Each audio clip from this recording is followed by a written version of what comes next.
This learning is Li'ili Nishmas Broya Bas Chananya, Maseches Demai, Perek Beis, Mishna Aleph. Earlier we learned that outside of Eretz Yisrael, a person doesn't have to separate Trumas and Maasros from Demai.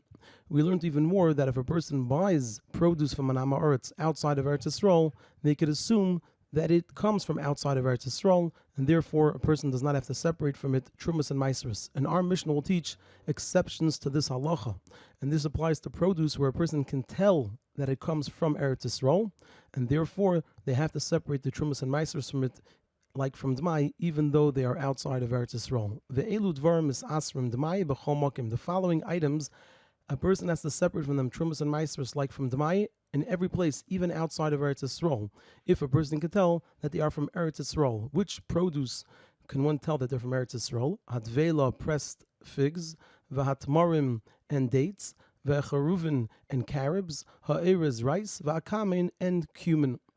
The Mishnah now continues and teaches that inside of Eretz Yisrael, a person has to separate Trumas and Maasros from anything that's Demai, unless you can tell clearly that it's from outside of Eretz Yisrael. Now, usually you can't tell clearly, because even though the produce in Eretz Yisrael would often be different than the produce outside of Eretz Yisrael, but some of the produce in Eretz Yisrael wasn't different than what is found outside of Eretz Yisrael. However, when it comes to rice, it was very distinct, and a person can tell if it was from outside of Eretz Yisrael. And therefore, ha'eres shebechutz la'aretz, the rice from outside of Eretz Yisrael, so kol hamishtamish mimenu pater. Anyone who uses it, even in Eretz Yisrael, is pater, is exempt from Demai, because you can tell that it's from outside of Eretz Yisrael, and such produce is not chayiv in Trumas and Maasros of Demai.